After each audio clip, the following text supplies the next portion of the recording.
So last class में हम transportation पे आए थे। लास्ट लेक्चर तक हम पढ़ के आए हैं लाइफ प्रोसेस। लाइफ प्रोसेस में 4 टॉपिक हैं हमारे: nutrition, respiration, transportation and excretion. Nutrition हमारा हो चुका है पूरा ह्यूमन प्लांट दोनों का। उसमें हमने फोटोसिंथेसिस की प्रोसेस देखी थी।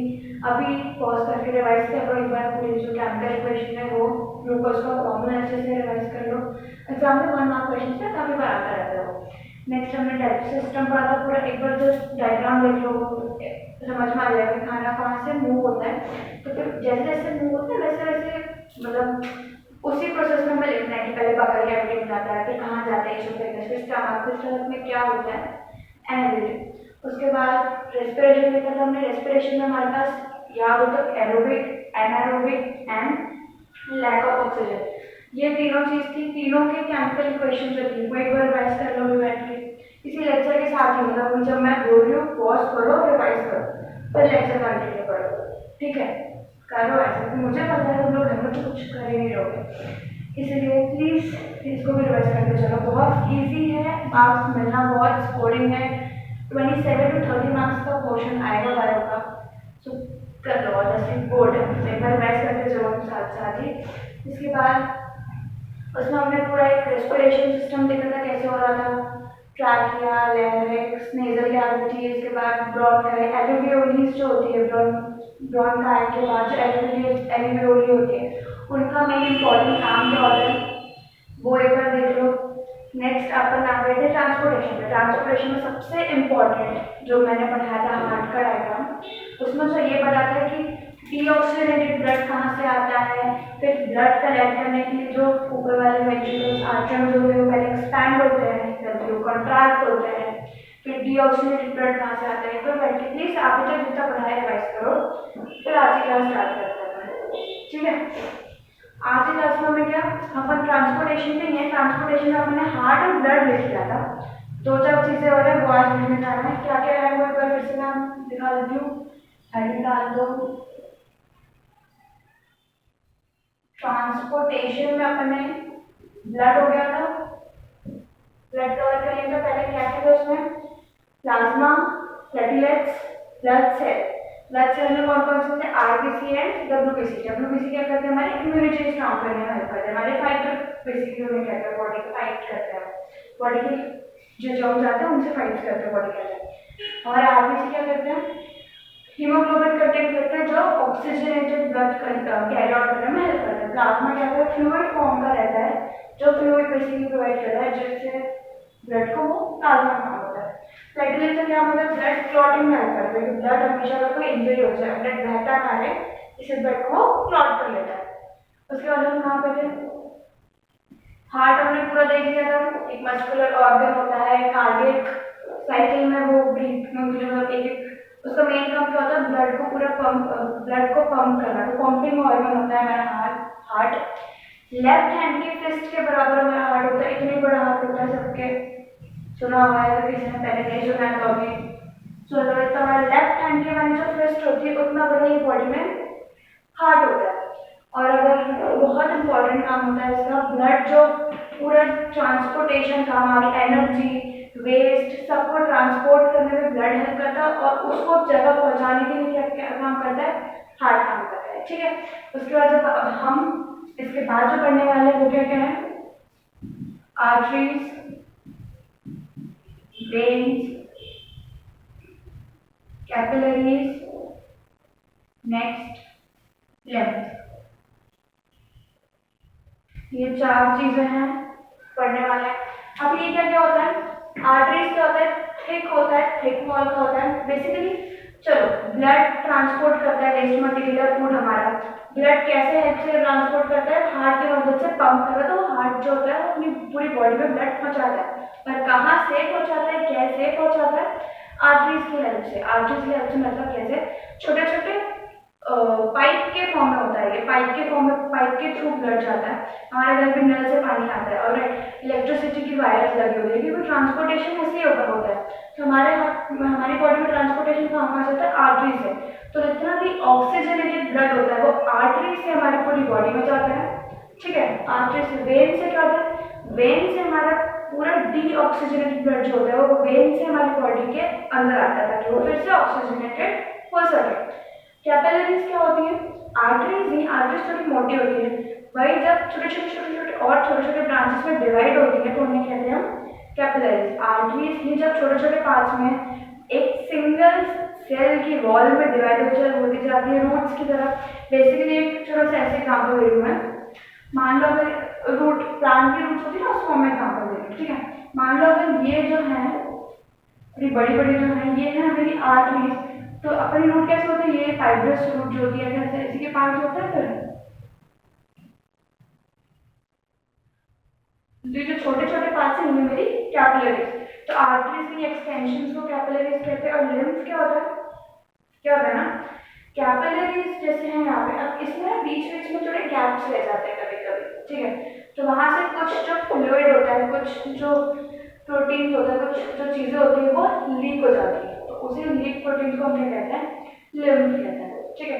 तो ये चारों चीजें छोटी छोटे छोटे पॉइंट के लिखना स्टार्ट करो, हेडिंग डाल दो आर्टरीज। सबसे पहले लिखते हैं आर्टरीज।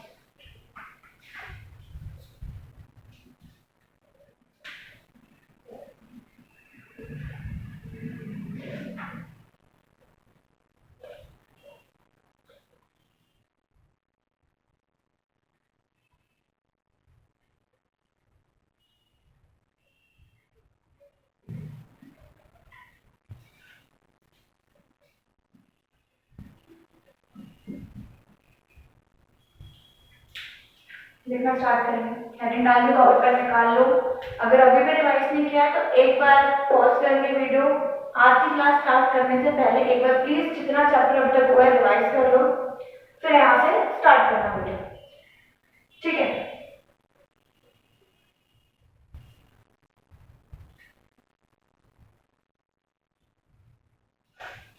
छोटे छोटे लाइन्स में, ज्यादा लिखने का नहीं है, लिखेंगे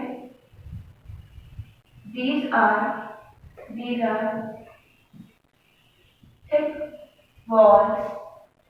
थिक होती है आर्टरीज की वॉल किसके कंपैरेटिवली? वेन से कंपैरेटिवली। तो कभी कभी एक क्वेश्चन आ जाता है कि आर्टरीज और वेन्स में डिफरेंस क्या है। सो एक पॉइंट ये डिफरेंस है कि इसकी वॉल थिक होती है, वेन की वॉल थिन होती है। दूसरा पॉइंट है कि ये जो है ये क्या ऑक्सीजनेटेड ब्लड कैरी करती है और वेन्स हमारी डीऑक्सीजनेटेड ब्लड करती है, ठीक है।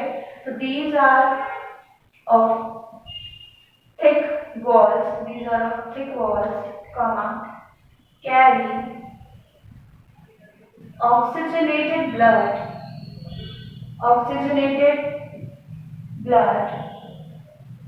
from the heart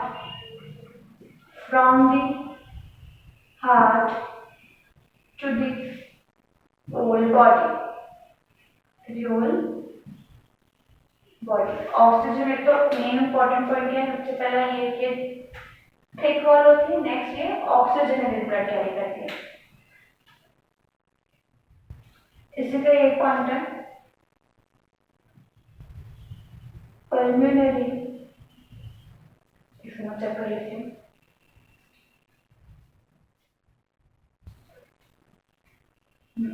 ओ है ये pulmonary artery carries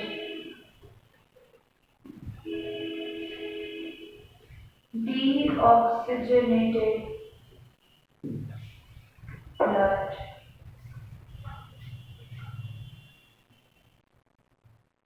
pulmonary artery carries deoxygenated blood from the body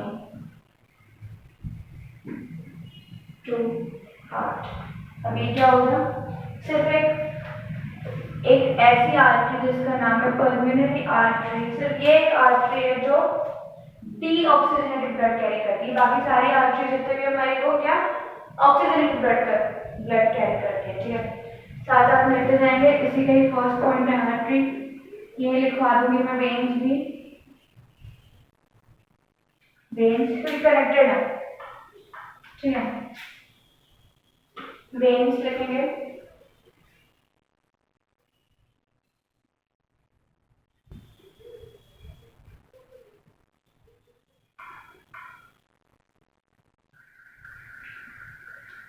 second, यहाँ पर कुछ मिस्टेक हो गई है। Pulmonary artery carries deoxygenated blood from the heart to the lungs for oxygenation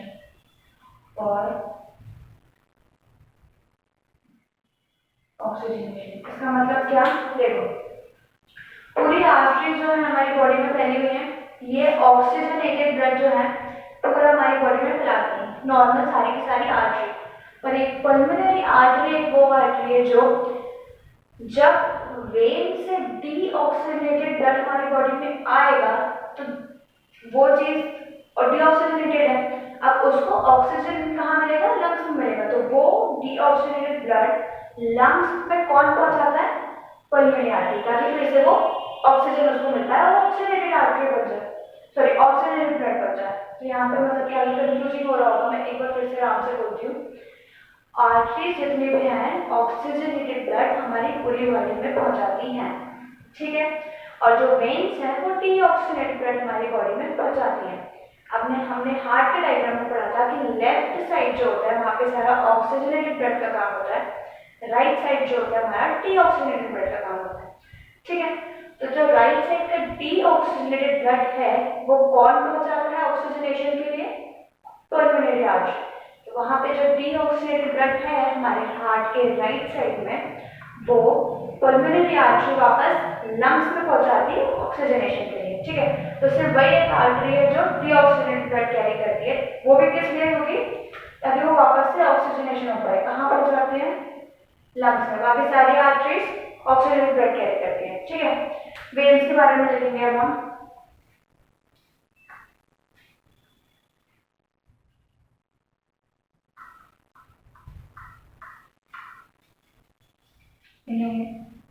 These are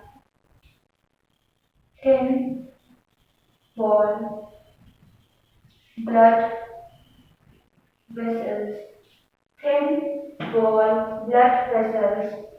comma, which carry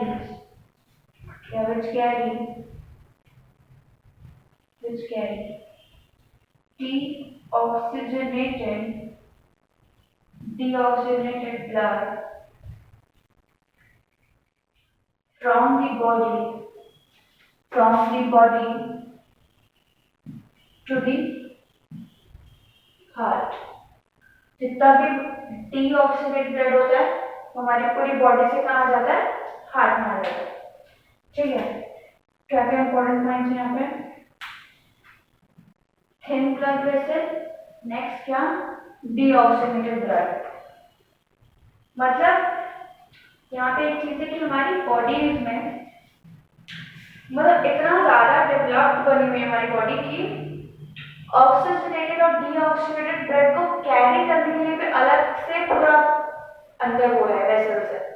ऐसा नहीं mix of blood कभी मतलब जिसको होता है उन्हें प्रॉब्लम हो जाती है, बट ताकि फिर वो ट्रीटमेंट वगैरह करना पड़ता है, बीमारी एक तरीके का ब्लड और डीऑक्सीजनेटेड और ऑक्सीजनेटेड ब्लड मिक्स हो जाए तो।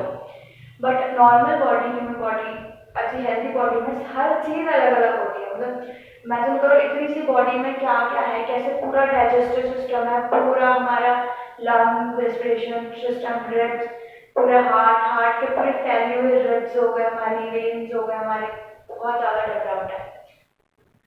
और हाँ, वेन्स जो होती है वो जो हमें दिखती है ना हमारी बॉडी में वेन्स, तो वो वेन जो होती है वो स्किन भी काफ़ी पास होती है, आर्टरी स्किन भी थोड़ी दूर होती है। तो इसलिए अगर कभी कोई कट मारना हो, किसी को सुसाइड वगैरह करनी हो, करना पड़े, ऐसे ही बोलती हूँ मैं, जो गई है बहुत 9-10 पहले से मारती है जो मारी थी मैं, कि वेन्स में कभी कट नहीं करना चाहिए, वेन्स में डीऑक्सीजनेटेड ब्लड होता है। और हार्ड कट करो, मतलब तेज कट करो कि आर्टरी तक कटना चाहिए वो, तब जाके मौत होती है। चलो लिखते हैं, प्लीज रोज जो कोई सुसाइड मत करना, I am not here to promote any kind of suicide. चलो लिखते हैं नेक्स्ट पॉइंट है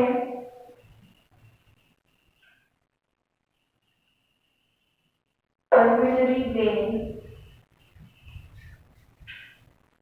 is the exception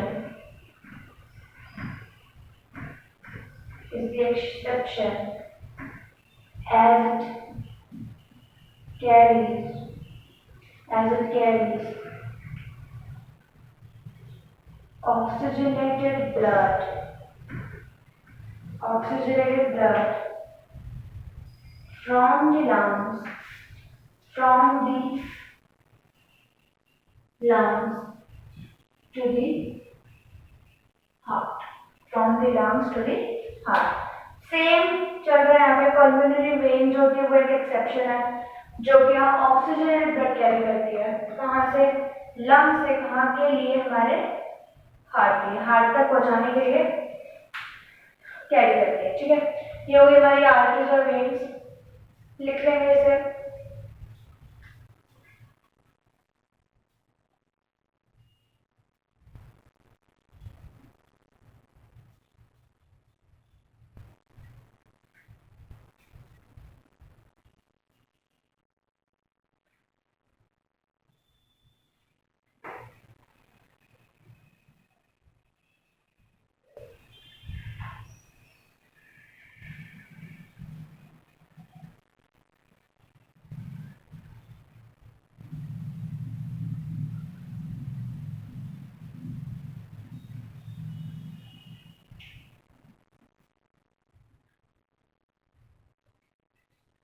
ये हो गया होगा आई गेस नहीं हुआ तो काफी टाइम के लिए मैंने स्क्रीन दी थी पॉज करके आप बाद में देख सकते हैं ठीक है थर्ड पॉइंट डालेंगे हम कैपिलरीज का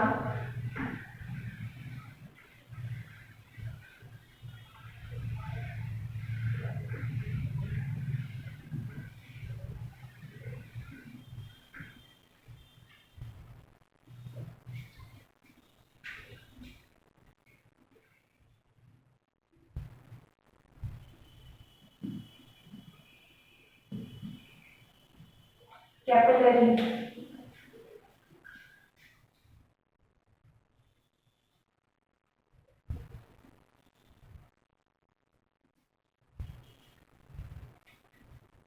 सिंगल किया था आई गेस हाँ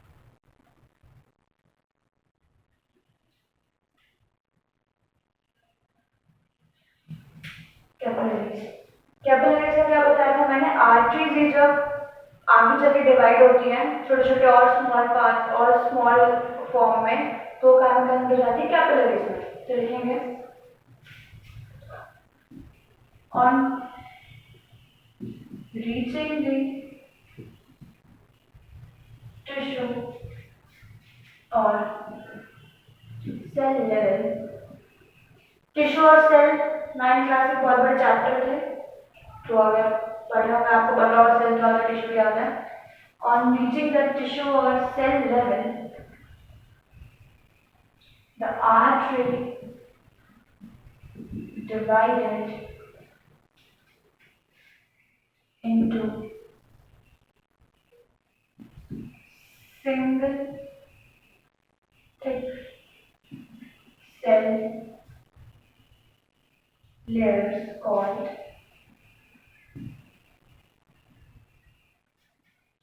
capillaries. Important point, single thick cell layer और कब होता है on reaching tissue or cell layer artery divided into capillaries. तो ये इतना ही कैपिलरी का पॉइंट नेक्स्ट फोर्थ पॉइंट लेंगे हम लिम्फ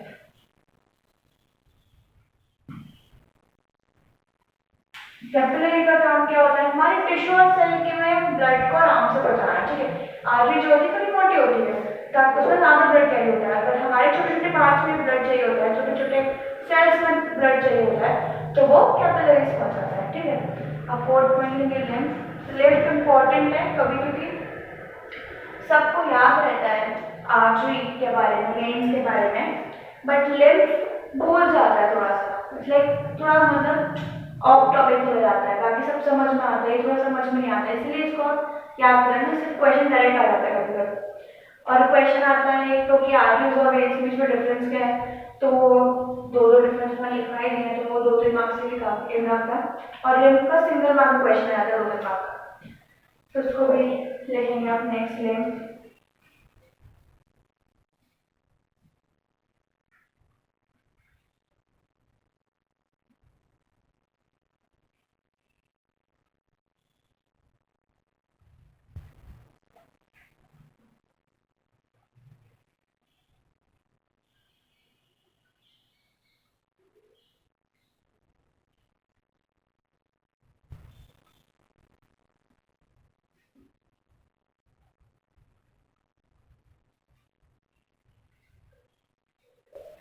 लिम्फ लिखते हैं, सबसे पहले लिखते हैं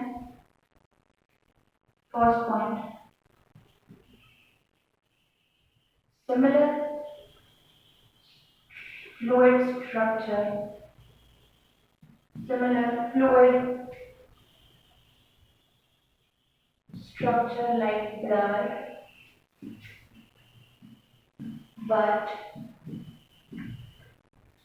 RBCs are absent। मतलब इसका स्ट्रक्चर भी फ्लूइड स्ट्रक्चर होता है। ठीक है, फर्स्ट पॉइंट था ये। सेकेंड पॉइंट था, सेकेंड पॉइंट लिखेंगे through the pores, through the pores of capillaries, through the pores of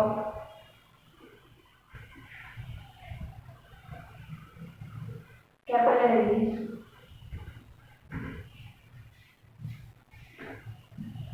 some amount of plasma, protein, some amount of plasma,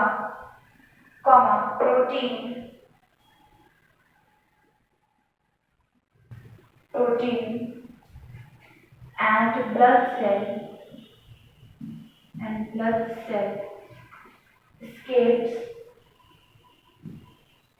हो जाता है, वहां से वो थोड़ा सा निकल जाता है क्योंकि पोर्स होते हैं वहां पे। escapes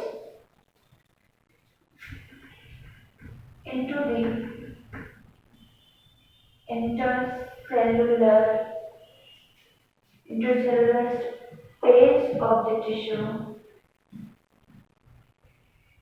intercellular space of the tissue called lymph। Important point है ये। ठीक है, पोर्स कैपिलरीज के पोर्स से वो क्या होते हैं, स्केप हो जाते हैं, कहाँ पे, स्पेस जो होता है वहां पे, और उसे क्या कहते हैं, लिम्फ। ठीक है, फर्स्ट पॉइंट हो गया फ्लूइड स्ट्रक्चर इसका, सेकेंड पॉइंट ये हो गया। ठीक है, पॉइंट समझ में आया ये। कैपिलरीज के पोर्स होते हैं कुछ, ठीक है, वहां से सम अमाउंट ऑफ प्लाज्मा हो गया, प्रोटीन हो गया, ब्लड सेल्स हो गया, वो निकल जाते हैं पोर्स छेद में से। कहाँ पहुंच जाते हैं, इंटरसेलुलर स्पेस, हमारे टिश्यूज के बीच में, हमारे सेल्स के बीच में स्पेस होती है, इंटरसेलुलर स्पेस होती है, पढ़ा होगा आपने 9th या 10th में। उसी को क्या कहते हैं, लिम्फ कहते हैं। इसका थर्ड पॉइंट लिखेंगे,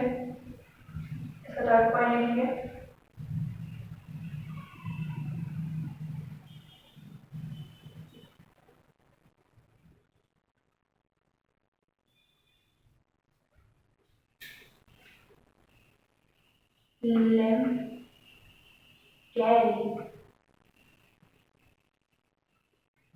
digestive food and waste, lymph carry digestive food and waste,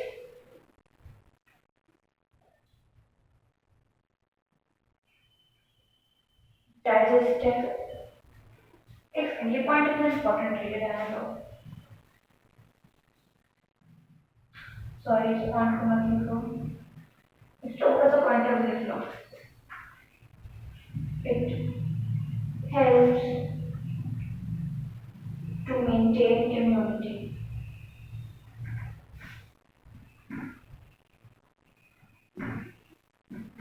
It helps to maintain immunity। ठीक है,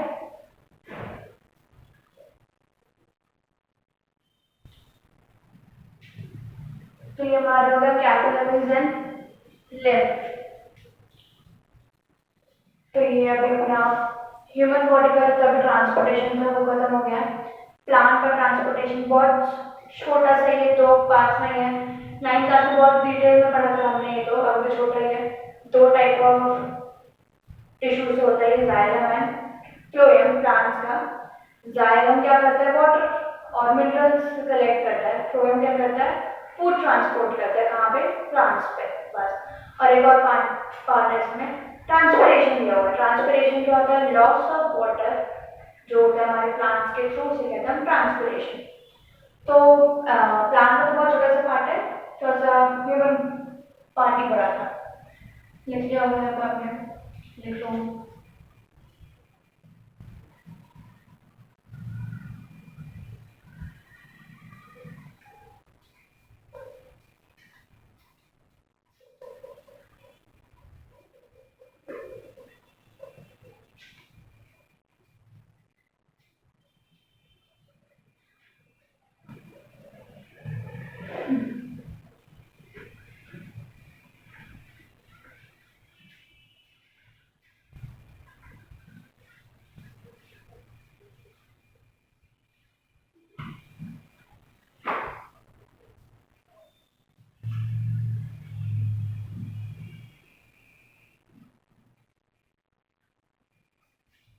Transportation and plants done by दो कॉम्प्लेक्स टिश्यूज, कौन कौन से ऐसे लिख रहे हैं आप लोग, जाइलम है, फ्लोएम। तो यहाँ पर लिख देना क्या जो मैंने बोला है, transportation in plants done by two complex tissues, क्या क्या है जो, जाइलम है, फ्लोएम। टेबल के फॉर्म में तो अच्छा है याद करने का। बहुत सारा अगर मटेरियल चाहिए तो 9th क्लास के जो कुछ बच्चे मुझसे पढ़े हुए हैं वो नोट्स देख के कंटिन्यू कर सकते हैं, या फिर और मटेरियल एनसीईआरटी में तो काफ़ी कम दिया इसके बारे में। तो या कि राहुल कोचिंग अकेडमी के जो फोल्डर में लेक्चर्स है वो अवेलेबल है, लेक्चर्स नहीं, मटेरियल अवेलेबल, स्टडी मटेरियल, वहाँ से आप बहुत कॉमन प्राइस में ट्राई कर सकते हो। एक बार ब्रॉड डेमो मिल जाएगा इसका एक्सप्लेनेशन आप लोगों को। अभी इतना इंपॉर्टेंट है यहाँ पे एनसीईआरटी में भी के बाद जितना मैंने पढ़ाया, ठीक है। लेकिन इसका first point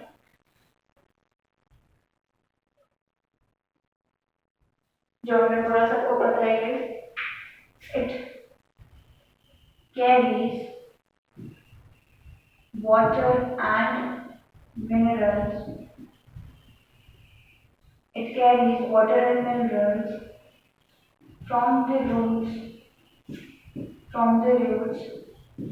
to the plants. From the roots to the plants. ये हो गया जाइलम का। फ्लोएम क्या करता है? It carries food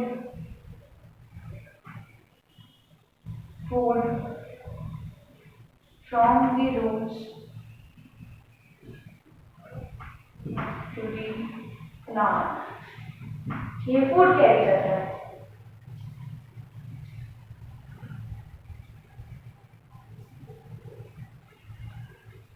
फूड पे आप क्या लिख सकते हो थोड़ा और अच्छा बनाने के लिए, इसी के ऊपर लिख सकते हो, सेम ही चीज है, मतलब क्या है वो चीज, प्रोडक्ट ऑफ फोटो सिंथेसिस। हाँ जी, ऐसे लिखोगे थोड़ा सा आंसर आपका क्या कहते हैं अपन, साइंटिफिक लगेगा। एग्जाम में जैसे आंसर लिखते हैं ना, ऐसा टू द प्लांट्स और पार्ट्स ऑफ प्लांट्स,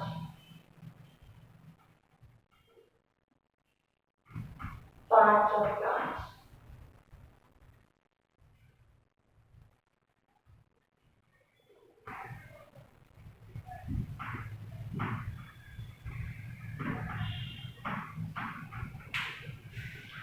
एक डिफरेंस क्या होता है, एक टॉपर की या एक हाई रैंकर की या एक जिसने बहुत अच्छा स्कोर किया होता है उसकी कॉपी में और एक एवरेज कॉपी में ये वर्ड्स का बस। एक एवरेज कॉपी वाला कैसे लिखा जाएगा, normal, it carries food from the roots to the plants, खत्म। बट एक जो अच्छा जिसको राइटिंग स्किल डेवलप करना, बोर्ड्स में जिससे मार्क्स मिलते हैं 0.5 एक्स्ट्रा, 1 मार्क एक्स्ट्रा, वो कैसे मिलते हैं ऐसे, it carries product of photosynthesis that is foods from the roots to the parts of the plant. तो सेम जो आंसर होता है थोड़ा स्ट्रक्चरल बन जाता है, थोड़ा और हाउ शुड आई से, देखने में अच्छा लगता है, लाइक लगता है कि हाँ बच्चे ने पढ़ा है, थोड़ा अच्छे से पढ़ा है। ऐसे लोगों को तो भी 1 मार्क्स को मिल जाएगा, पर ऐसे लोगों को थोड़ा पॉइंट में एक्स्ट्रा मिल जाएगा, थोड़ा स्ट्रक्चरल आंसर जो एग्जामिनर एक्सपेक्ट कर रहे थे क्लास के कॉपी से, वैसे मिलेगा इससे। ठीक है, अगर सेकंड पार्ट लिखेंगे, ज़्यादा इम्पोर्टेंट नहीं है बट ठीक है। No energy is required for this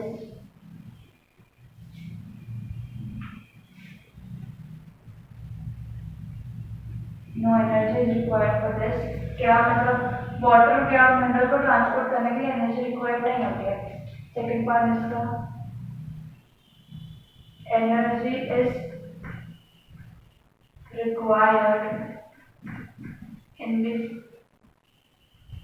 form of ATP। ATP क्या होता है? एंडोसाइन ट्राइफॉस्फेट। इसलिए मतलब इससे एनर्जी यूज होती है, फ्लोएम में फूड ट्रांसपोर्ट करने में एनर्जी यूज होती है। तो ये दो पॉइंट से लिख लो और आज का लास्ट टॉपिक हेडिंग डाल दो।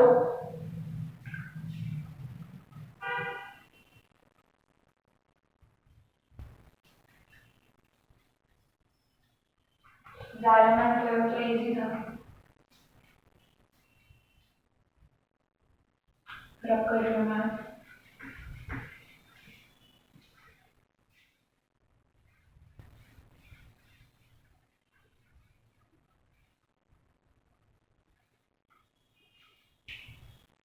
वरना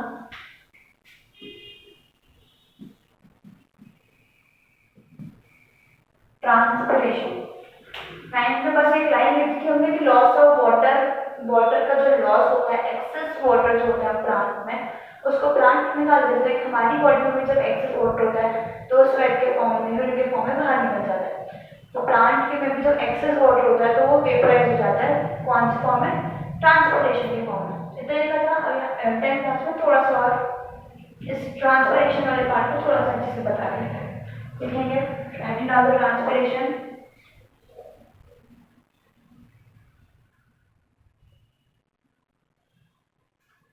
सबसे पहले definition, the loss of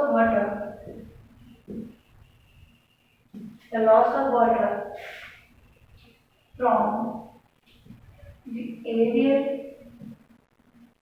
parts of plant in the form of vapor, is called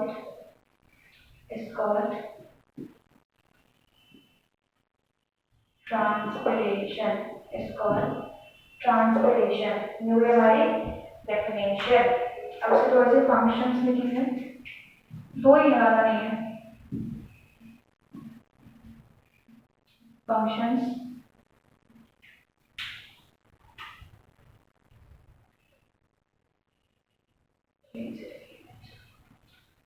पहला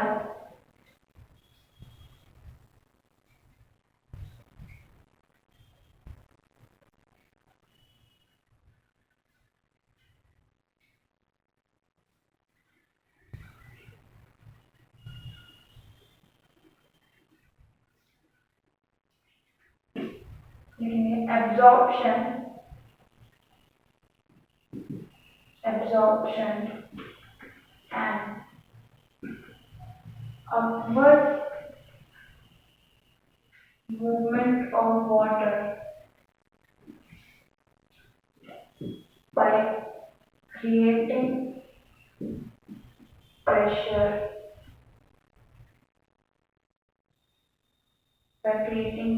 or पुल मतलब क्या? बेसिकली खींचना, सक्शन क्रिएट कर देता है ट्रांसपिरेशन, जिससे absorption and upward movement of water होता है। तो वाटर का अपवर्ड मतलब प्लांट से रूट से ऊपर, लीव्स तक या स्टेम तक जो मूवमेंट होता है, ऊपर तक का मूवमेंट होता है, वो ट्रांसपिरेशन की वजह से होता है, क्योंकि वो एक सक्शन क्रिएट कर देता है, एक प्रेशर क्रिएट कर देता है ऊपर की तरफ का। तो ये इसका काम होता है। इसका सेकंड पॉइंट लिखेंगे। सेकंड पॉइंट,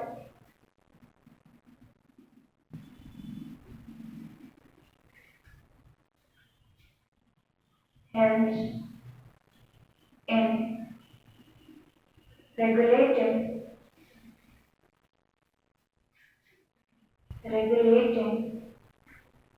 temperature,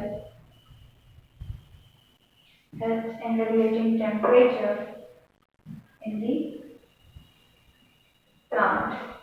प्लांट के अंदर टेम्परेचर, प्लांट के बाहर बॉडी में नॉर्मल टेम्परेचर, एक स्पेसिफिक टेम्परेचर हो तो उसी प्लांट पे और ह्यूमन बॉडी को एक बॉडी सर्वाइव कर पाती है। तो ट्रांसपिरेशन की प्रोसेस से ही वो टेम्परेचर मेंटेन रहता है।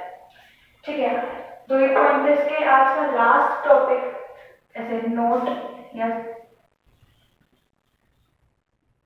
एक लास्ट टॉपिक है, नोट के फॉर्म में लिख लो नीचे।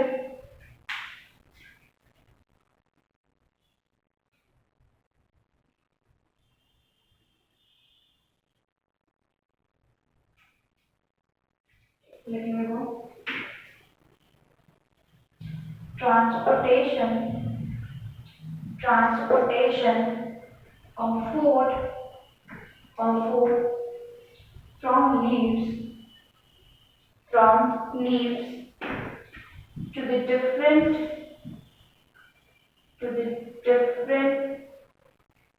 parts of plant is called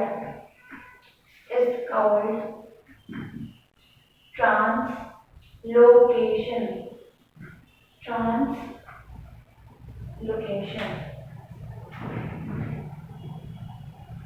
ठीक है, तो फूड का जो ट्रांसपोर्ट होता है लीव्स से पूरी बॉडी को क्या कहते हैं?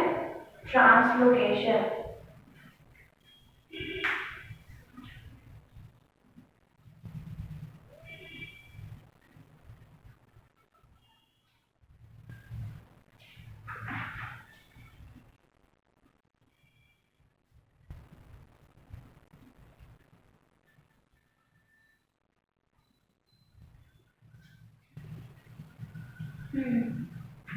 तो बस यही था, 2 लेक्चर और लगेंगे खत्म करने में।